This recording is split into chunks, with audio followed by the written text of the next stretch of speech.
If you've ever begged for closure, obsessed over someone pulling away, or felt paralyzed when things didn't go your way, this video is for you.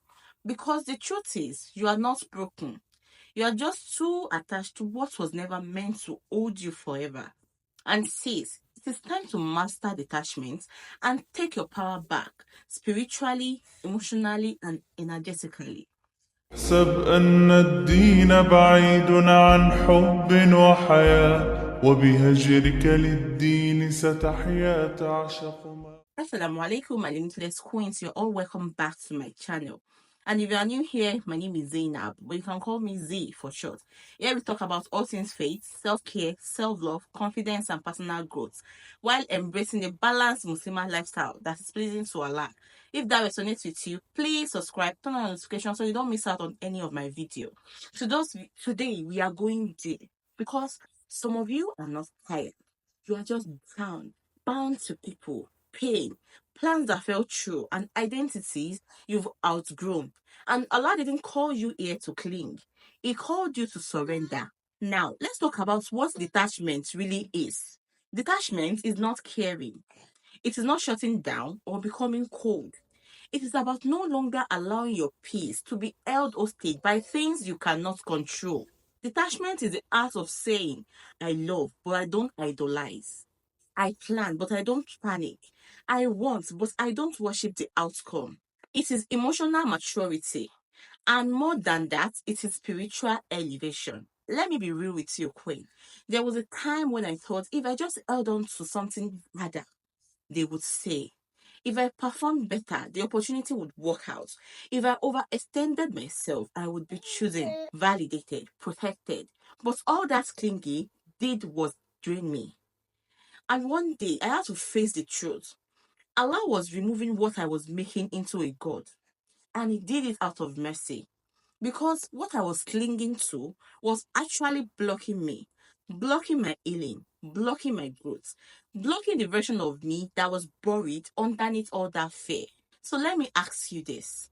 What are you still clinging to out of fear? What relationship, friendship, version of yourself do you still chase, even when it is clearly draining your soul? Because when Allah wants to elevate you, the first thing He does is to remove the distractions. It will shake your comfort zones. And yes, He will even allow your heart to break, not to punish you, but to redirect you. We are not here to live in survival mode. We are here to live in surrender and detachment. Queen is your divine birthright. Let's get to it, Queen. Clinging doesn't always look loud. Sometimes it is quiet. Sometimes it is hidden behind loyalty or hope. But here are five signs attached in a way that is hurting you. One, you seek constant reassurance. If you're always asking, do you still care? Did I do something wrong? Are we okay? That is not love. It is fair talking. You are outsourcing your sense of safety to someone else's validation. Detachment means I am secure in myself even when others shift. So you replay the same scenario in your mind 100 times.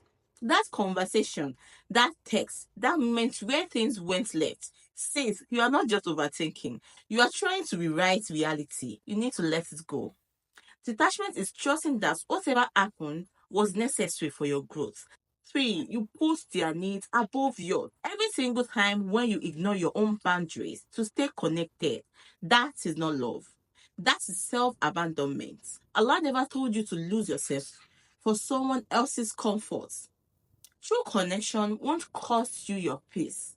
Four, you fear silence or space in relationships. If a little distance makes you panic, ask yourself, what am I really afraid of? Is it their absence or is it the emptiness I've been using them to avoid? Five, you can't imagine life without it, even though it is hurting you. This is the hardest one. But see, anything that makes you feel like you will collapse without it has too much power over you. And that power belongs to Allah alone. Let's talk about what you are losing by staying attached.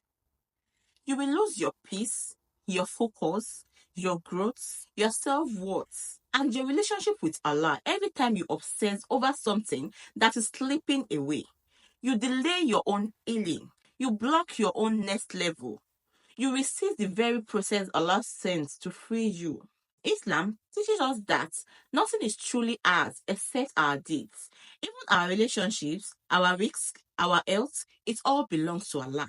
That is why detachment isn't just an emotional skill, it is a spiritual obligation. The Prophet Muhammad SAW said, "Be in this world as though you were a stranger or a traveler." What does that mean? It means don't cling too tightly to anything here because it is not forever. Not the love, not the pain, not the phase you are in. You were made for movement. You were created to evolve, not to stay stuck in a loop of longing. The more you cling, the more you suffer. But the more you surrender to Allah's plan, to divine timing, to detachment, the freer you become. Now, this is the part most people avoid. Not because it is hard, but because detachment forces us to confront our habits, our own, and our need to control. But you, Limitless Queen, you are ready. Here are 7 real practical actions to take you to exit the clingy era and reclaim your power. 1. Reconnect with your source. Allah first. Always start with this dua. Ya Allah, remove from my heart all that keeps me away from you.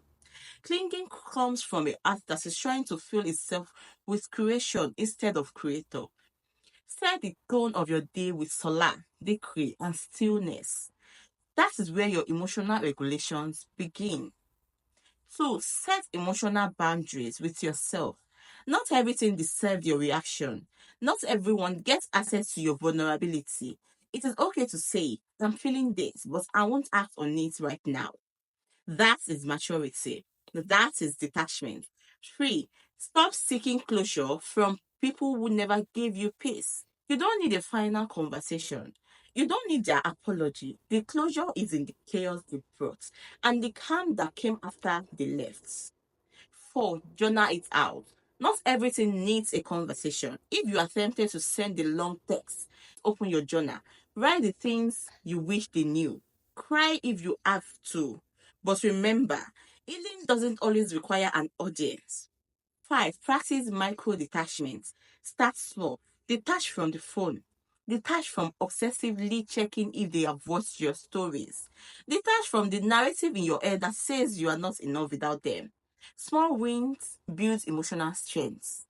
6. Visualize your evolution. Ask yourself, who am I without these attachments? Create that version of you.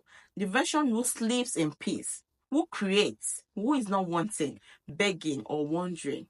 That is the real you, the limitless you. And lastly, trust the qadar of Allah. Everything that lives was written to live, and everything that stays is a test or a blessing. Either way, Allah knows and you will grow. So whisper this to your soul. If it is meant for me, it won't miss me. If it missed me, it was never mine. Let me give you this bonus tip. Say this affirmation out daily. I surrender what I can't control to you, Allah. I am safe in Allah's plan. I let go with love and I move forward with faith. I am allowed to go beyond my past. See, here is what no one tells you. When you let go, you don't lose, you gain. You gain peace, you gain clarity, you gain time, you gain self respect, and you gain you, the woman Allah intended you to be. And that version of you, she doesn't chase, she attracts through energy, alignment, and peace. Detachment isn't the absence of love, it is the presence of faith. It is saying, I release this so I can rise into what Allah has written for me. Let's talk about the shift. Because when true detachment kicks in, you feel it in your body, your mind, and your soul.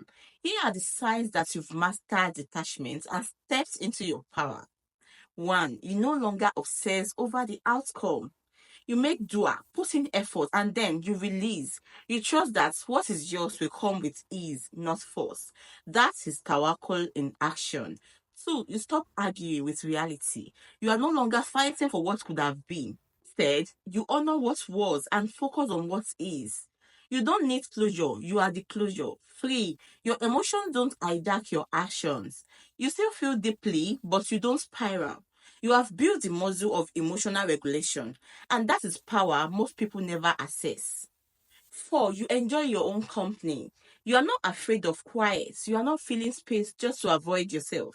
You've become your own safe place, and it shows. 5, you stop trying to prove your worth. You no longer chase love, validation, or approval. You've realized what Allah wrote for you can't be taken by force, and what is not yours will never feel right, no matter how hard you try. This is important because sometimes, after all that healing and detachment, the test comes back. That text, that person, that opportunity that once made you question your worth. And here is what you can do. Pause before responding.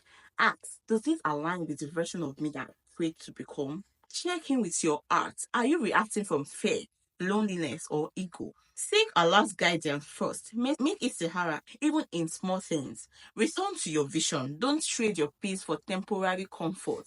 The test returning isn't always a trap. It's a checkup to see if you really detached or just distanced. We think power is in holding on, but Allah shows us that true strength is in letting go for His sake. Remember the story of Prophet Ibrahim, alayhi salatu wasalam, who was willing to let go of even his son for the sake of Allah. That is not detachment from love. That is ultimate trust.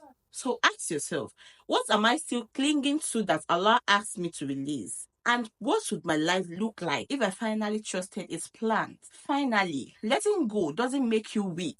It makes you wise. It means that you've chosen self-respect over self-sabotage. You've chosen peace over proving. You've chosen Allah over everything else. So today, my limitless queen, repeat after me. I release what weighs me down. I trust Allah with what is ahead. I reclaim my energy and I walk in peace. Don't just survive your life. Master it through surrender, because when you finally detach, you don't lose, you rise. And if you've made it to the end of this video, I want you to know this. This wasn't just a video, it was a reminder from Allah. You were guided here on purpose, and you didn't watch this video by accident. So let this be your moment to stop clinging to confusion and start walking in clarity. Let's go with love, detach with dignity, and rise with tawakkul. Now, if this spoke to your soul, I need you to do 2 things for me. Hit that subscribe button so you never miss another deep healing reminder like this. So share this video with a sister who is in a clingy era. She needs this message too. When you support this channel, you are not just growing a platform. You are building a movement for Muslim women who are ready to heal, rise, and become limitless. And as always, don't forget to look good, smell good, feel good, and most importantly, stay connected to Allah. And I'll see you in the next one, inshallah. As-salamu alaykum. احسب أن الدين بعيد عن حب وحياة وبها